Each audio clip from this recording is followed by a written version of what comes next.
Hello class 10th students.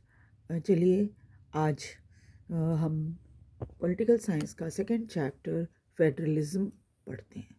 Federalism का अर्थ आप समझते ही होंगे, मीनिंग क्या होती है इसकी? संघवाद, है ना। संघ, भारत भी कई राज्यों का एक संघ है, ठीक है। तो इसे हम फेडरलिज्म कहेंगे, है ना। भारत एक संघ है ना। चलिए देखते हैं क्या है। In the previous chapter, we noted that vertical division of power among different level of government is one of the major form of power sharing in modern democracy. पिछले चैप्टर में हमने पावर शेयरिंग के अलग अलग जो तरीके होते हैं उसको पढ़ा था, जिसमें वर्टिकल डिवीज़न था, हॉरिजॉन्टल डिवीज़न था। और आज की डेमोक्रेसी में, मॉडर्न टाइम की डेमोक्रेसी में, ये सभी major form of power sharing हैं। In this chapter we focus on the form of power sharing. हम इस चैप्टर में किस तरह से पावर शेयरिंग होती है उसके बारे में पढ़ेंगे। It is most commonly refer to as federalism, जिसे आज इस फेडरलिज्म के नाम से जाना जाता है। We begin by describing for federalism in general term. पहले तो हम साधारण तौर पे जो फेडरलिज्म क्या होता है उसके बारे में पढ़ेंगे। The rest of the chapter tries to understand the theory and practice of federalism in India. और बाकी पूरे चैप्टर में हम ये समझने की कोशिश करेंगे कि इसका सिद्धांत क्या है और किस तरह से भारत में इस फेडरलिज्म को प्रैक्टिस किया जाता है। A discussion on federal constitutional provision is followed by an analysis of the policies and politics that has strengthen federalism. और हम देखेंगे कि संवैधानिक रूप से ऐसी क्या प्रोविज़न है जिसके कारण फेडरलिज्म को राजनीति में क्या पॉलिसी होती है, ये सब मिलकर कैसे उसे मजबूत बनाते हैं, फेडरलिज्म को कैसे मजबूत बनाया जाता है। Toward the end of the chapter, we turn to the local government, a new and third tier of Indian federalism. और चैप्टर जब आखिरी में आएगा तो उस टाइम हम देखेंगे कि किस तरह से एक नया जो पार्ट है या थर्ड टियर जिसको कहा जाता है वो भारत के फेडरलिज्म या संघवाद में जोड़ा गया है, जिसको हम लोकल सेल्फ गवर्नमेंट कहते हैं, ठीक है। चलिए आगे देखते हैं चैप्टर में क्या है। What is federalism? सबसे पहले तो हम ये समझेंगे कि फेडरलिज्म क्या होता है। इसकी डेफिनेशन अगर आपसे पूछी जाए तो आप कैसे डिफाइन करोगे इसको? Let us get back to the contrast between Belgium and Sri Lanka that we saw in the last chapter.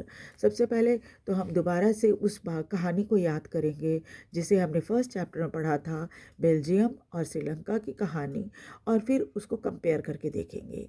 You would recall that one of the key changes made in the constitution of Belgium was to reduce the power of central government and give these power to the regional government. और Belgium की कहानी में हमने ये देखा था कि Belgium के कॉन्स्टिट्यूशन में बहुत सारे चेंजेस किए गए ताकि जो सेंट्रल गवर्नमेंट है उसकी पावर को कम किया जा सके और उस पावर को रीजनल गवर्नमेंट में बांटा जा सके। Regional government existed in Belgium even earlier. ऐसा नहीं है कि संविधान में बदलाव के पहले रीजनल गवर्नमेंट बेल्जियम में थी ही नहीं, तब भी थी। And they had their roles and powers, और उस समय भी उनके कुछ रोल और पावर दिए गए थे। But all these powers were given to these government and could be withdrawn by central government. लेकिन आप इस चीज़ को हमेशा याद रखिएगा कि जब सेंट्रल गवर्नमेंट बहुत पावरफुल होती है तो क्या करती है, वो रीजनल गवर्नमेंट को बहुत सारी पावर दे सकती है और उससे छीन भी सकती है। तो उस समय संविधान में ऐसी कोई व्यवस्था नहीं थी कि जो रीजनल गवर्नमेंट है उसकी पावर को कोई बदल ना सके, ऐसी कोई व्यवस्था नहीं थी। The changes that took place in 1993 was that the regional government were given constitutional power. और 1993 में बेल्जियम में जो बदलाव किया गया था संविधान में, उसमें रीजनल गवर्नमेंट को संवैधानिक रूप से पावर दे दी गई थी and were no longer dependent on the central government. और अब उसे इतनी ताकत मिल गई थी कि वो अब सेंट्रल गवर्नमेंट के ऊपर पूरी तरह से निर्भर नहीं था। पहले तो सेंट्रल गवर्नमेंट ने उसको पावर दे रखा था तो छीन भी सकती थी, लेकिन अब जब संविधान में बदलाव कर दिया गया 1993 में, तो उसके बाद अब उसे इतनी पावर मिल गई थी कि वो सेंट्रल गवर्नमेंट उससे के ऊपर किसी तरह से निर्भर नहीं थी और सेंट्रल गवर्नमेंट उससे पावर छीन भी नहीं सकती थी। Thus Belgium shifted from a unitary to the federal form of government। और जब सेंटर के पास बहुत सारी पावर होती है और उसी वही देश को चलाती है, तो इस तरह की सरकार को यूनिटरी कहा जाता है। लेकिन जब वो पावर बांट देती है, जैसे इसने रीजनल गवर्नमेंट में बांट दिया बेल्जियम ने, तो अब वो क्या है, उसका जो फॉर्म ऑफ गवर्नमेंट हो गया वो फेडरल फॉर्म ऑफ गवर्नमेंट हो गया। Sri Lanka continues to be, for all practical purposes, a unitary system where the national government has all the power। Sri Lanka में अब भी जो पावर है वो नेशनल गवर्नमेंट के पास ही है और इसलिए हम कहेंगे कि वहाँ यूनिटरी सिस्टम चल रहा है। Tamil leaders wanted Sri Lanka to become a federal system.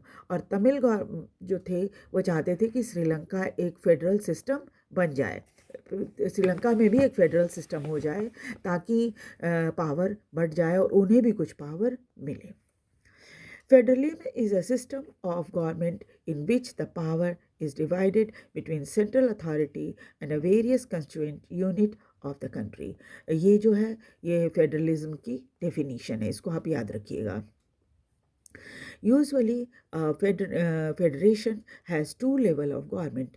एक फेडरेशन में 2 लेवल होती है गवर्नमेंट की। One is the central government for the entire country. एक तो होती है सेंट्रल गवर्नमेंट जो कि पूरे देश के लिए होती है and is usually responsible for a few subject of common national interest. और सेंट्रल गवर्नमेंट को जो एक कॉमन नेशनल इंटरेस्ट के सब्जेक्ट जो होते हैं वो दे दिए जाते हैं, उसके बारे में भी हम आगे पढ़ेंगे। The other are the government at the level of the province or state। और दूसरी गवर्नमेंट जो होती है वो प्रोविंस या स्टेट के पास होती है, that look after much of the day-to-day administration of their state। और यहाँ जो रीजनल गवर्नमेंट या स्टेट गवर्नमेंट जो होती है वो अपने दिन प्रतिदिन के काम को अपने प्रशासन द्वारा चलाती है। Both these level of government enjoy their power independent of other।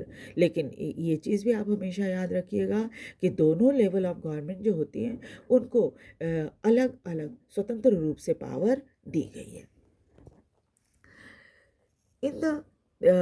In this sense federalism are contrasted with unitary government. और इसलिए फेडरलिज्म जो है वो यूनिटरी गवर्नमेंट के ठीक विपरीत होता है। यूनिटरी में सारा पावर सेंट्रल गवर्नमेंट के पास होता है, फेडरलिज्म में क्या होता है या फेडरेशन में क्या होता है, फेडरेशन में यूनियन गवर्नमेंट के पास भी पावर होती है और स्टेट गवर्नमेंट के पास भी पावर होती है। और ये संविधान में लिखा हुआ रहता है, ये चीज़ हमेशा याद रखिएगा कि संविधान में ये बात लिखी जाती है, लिखी भी रहती है, तभी अलग अलग पावर दोनों को दिया जाता है। Under the unitary system, either there is only one level of government। unitary system में क्या होता है, या तो सिर्फ एक लेवल ही गवर्नमेंट की होगी सेंट्रल गवर्नमेंट, और the sub unit are subordinate to the central government. और अगर पार्ट होगा भी उसका, जैसे स्टेट होगा या प्रोविंस होगा, तो उसको सेंट्रल गवर्नमेंट से नीचा माना जाएगा, नीचे। सबऑर्डिनेट मतलब आप सेंट्रल गवर्नमेंट के अधीन में काम कर रहे हो। The central government can pass an order to the provincial और लोकल गवर्नमेंट। ये हमने अभी तुरंत पहले पढ़ा था कि सेंट्रल अगर यूनिटरी पावर है तो सेंट्रल गवर्नमेंट क्या करेगी, प्रोविंशियल गवर्नमेंट या लोकल गवर्नमेंट को ऑर्डर भी कर सकती है कि तुम्हें ऐसा करना है, या तो उससे पावर छीन भी सकती है। But in federal system the central government cannot order the state government to do something. लेकिन जब फेडरल सिस्टम होती है जिसमें संवैधानिक रूप से दोनों को पावर दे दिया गया है, बांट दिया गया है, तो वैसे में सेंट्रल गवर्नमेंट किसी तरह का कोई ऑर्डर स्टेट गवर्नमेंट को नहीं दे सकती। State government has power of its own for which it is not answerable to the central government. और स्टेट गवर्नमेंट के पास जो है अपनी पावर होती है और हर बात के लिए उसे सेंट्रल गवर्नमेंट को जवाब देना ज़रूरी नहीं होता है। आप देखते हो आजकल कई राज्यों में ऐसी सरकार है जो कई बार सेंट्रल गवर्नमेंट उनको कुछ कहती भी है तो वो उसे नहीं मानते। जैसे ख़ास तौर पे वेस्ट बंगाल में आप देखो, वहाँ पर जो सरकार है वो कई बार सेंट्रल गवर्नमेंट की कई सारी बातें ऐसी होती हैं जिसके लिए जिसका जवाब देना वो ज़रूरी नहीं समझते, क्योंकि उन्हें संवैधानिक ताकत मिली हुई है। Both this government are separately answerable to the people. फिर क्या होता है, फिर आप पूछेंगे कि भाई जवाब किसको देगी वो, तो जवाब जनता को देगी, है ना। दोनों तरह की, चाहे वो सेंट्रल गवर्नमेंट हो या स्टेट गवर्नमेंट हो, दोनों आंसरेबल किसको होते हैं, लोगों को बताना पड़ता है कि वो ऐसा क्यों कर रहे हैं। Let us look at some of the key feature of federalism. अब इसमें क्या है, फीचर्स दिए गए हैं फेडरलिज्म, कैसे पहचानोगे आपकी फेडरलिज्म, किसी देश में फेडरलिज्म है। तो ये सारे फीचर हैं 1 से लेकर 7 तक, 7 फीचर्स दिखाए गए। चलिए देखते हैं कि करके फीचर सारे। देयर आर 2 और मोर लेवल ऑफ गवर्नमेंट। आप एक चीज़ जान ही गए कि फेडरलिज्म में दो लेवल होती हैं गवर्नमेंट की, पहला है। दूसरा क्या है, different tears of government govern the same citizen but each tier has its own jurisdiction in a specific matter of legislation, taxation and administration. दोनों जो सरकारें हैं वो उन्हीं सेम जो नागरिक होते हैं उनके ऊपर करती है। ऐसा नहीं है कि आप दिल्ली में रहते हो तो यहाँ पर आपका कुछ और है हिसाब किताब और अपने स्टेट में जाओ तो वहाँ कुछ और है, नहीं। जो सरकार होती है सब सेम सिटीज़न के ऊपर शासन करती है, but each had its own jurisdiction. लेकिन हर स्टेट का आपने देखा होगा, अगर इंडिया पॉलिटिकल मैप आप देखिए तो देखिएगा हर स्टेट का अपना बॉर्डर होता है, तो उसे जुरिस्डिक्शन कहा जाता है। उस बॉर्डर के अंदर, जैसे उत्तर प्रदेश, तो उत्तर प्रदेश का जो बॉर्डर है उसके अंदर का सारा इलाका जो है उनके जुरिस्डिक्शन में आएगा, ठीक है। और इसी के अंदर के लिए कानून आप बना सकते हैं। जैसे दिल्ली सरकार है तो दिल्ली राज्य के अंदर जितनी तरह के कानून बनाने हैं वो बनाएगी। वो टैक्स लेना चाहेगी टैक्स लेगी, माफ़ करना चाहे माफ़ करेगी। एडमिनिस्ट्रेशन जो है, प्रशासन भी उनका दिल्ली के अंदर ही काम करेगा। दिल्ली का बॉर्डर आप देख लीजिए, बॉर्डर के अंदर ही काम करेंगी सरकार। उसके बाद थर्ड पॉइंट है, the jurisdiction of the respective level और tiers of government are specified in the constitution. और सबका संविधान में एरिया दिया गया है। So existence and authority of each tier of government is constitutionally guaranteed. यानी कि कोई किसी भी राज्य में अगर कोई सरकार बनती है तो उसको यह अथॉरिटी मिली हुई है कि जो कॉन्स्टिट्यूशनली गारंटीड पावर्स उनको मिली हुई है उसको वो अपने जुरिस्डिक्शन के अंदर अप्लाई कर सकते हैं। उसके बाद है fourth point, the fundamental provision of the constitution cannot be unilaterally changed by one level of government. Such changes require the consent of both the level of government. और अगर जो फंडामेंटल प्रोविज़न बना हुआ है संविधान में उसको अकेले सेंट्रल गवर्नमेंट चाहे या स्टेट गवर्नमेंट चाहे तो नहीं बदल सकती, जब तक सबका कंसेंट, सबका जो विचार है वो दोनों, both level of government, state government और सेंट्रल गवर्नमेंट, दोनों जब इस पर सहमत होंगे कि उनको चेंजेस करना है तभी आप चेंजेस कर सकते हैं। अकेले सेंट्रल गवर्नमेंट या स्टेट गवर्नमेंट चेंजेस नहीं कर सकती। उसके बाद है फिफ्थ पॉइंट। उसमें देखिए फिफ्थ पॉइंट में क्या क्या बातें हैं। Courts has the power to interpret the constitution. और के इसको अदालत को ये अधिकार दिया गया है कि संविधान में जो बातें कही गई हैं क्या सरकार संविधान के अकॉर्डिंग चल रही है या नहीं। And the power of different level of government, उसको पता है कि अलग अलग जो लेवल है गवर्नमेंट की, सेंट्रल गवर्नमेंट और स्टेट गवर्नमेंट, उसको क्या क्या पावर दी गई है संवैधानिक रूप से।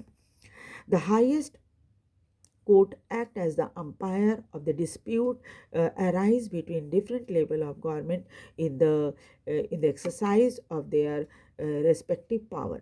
और अगर किसी तरह से पावर को लेकर दोनों केंद्र या राज्य सरकार के बीच में झगड़ा हो जाता है, तो जो अदालत होती है वो इस बात का फैसला करती है कि कहाँ किसने गलती की है, और फिर उसे सुधारा जाता है। Sources of revenue of each level of government are clearly specified to ensure its financial autonomy. उसके बाद सरकार के पास पैसा कहाँ से आएगा, तो टैक्स से पैसा मिलता है।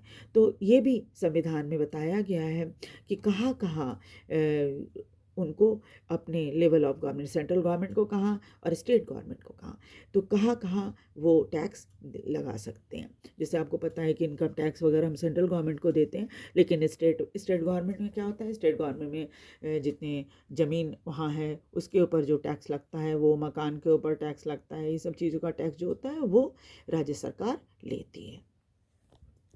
अब देखिए लास्ट वाला पॉइंट क्या है, the federal system that has a dual objective. Federal system में दो काम होते हैं, safeguard the end promote the unity of the country, एक तो देश की सुरक्षा रखना और एकता को बनाए रखना, while at the same time accommodate regional diversity। लेकिन साथ ही साथ उसे देखिए भारत में ही देखिए 28 राज्य हैं, तो क्या है कि केंद्र सरकार का काम है कि सबको मिलाकर लेकर चलना, अलग अलग तरह के लोग रह रहे हैं तो सबको एक साथ लेकर चलना।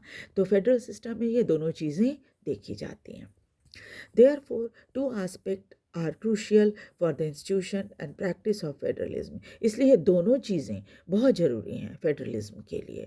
Government at different level should agree to some rules of power sharing, और दोनों लेवल ऑफ गवर्नमेंट को मिलजुल कर काम करना होता है कि जो पावर शेयरिंग का रूल है वो दोनों को ही फॉलो करो मिलजुल कर।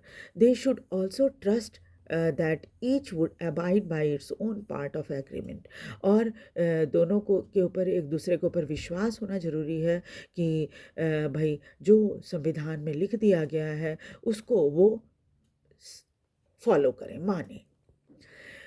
In ideal federal system has both aspect. एक आइडियल या आदर्श फेडरल सिस्टम जो होता है उसमें क्या होता है, म्यूचुअल ट्रस्ट भी होना ज़रूरी है और एग्रीमेंट टू लिव टुगेदर, यानी मिलजुल कर साथ रहने, साथ काम करने, देश की तरक्की के लिए काम करने की इच्छा भी होनी चाहिए, है ना। दोनों चीज़ें होनी चाहिए, राज्य को केंद्र के ऊपर विश्वास होना चाहिए, केंद्र को राज्य के ऊपर विश्वास होना चाहिए, और साथ ही साथ दोनों का को देश की विकास के लिए एक साथ मिलजुल कर काम करना ज़रूरी होता है। ठीक है, तो अब उसके बाद हम आगे का पार्ट नेक्स्ट डे पढ़ेंगे, और जो फर्स्ट चैप्टर है उसका MCQ मैं जल्दी ही अपलोड कर दूँगी, तो आप उसे भी देख सकते हैं। Thank you. आप जो कुछ भी मैं पढ़ा रही हूँ आप उसके ऊपर कमेंट ज़रूर करिए, और साथ ही साथ वीडियो को लाइक और सब्सक्राइब भी ज़रूर कीजिए। Thank you very much.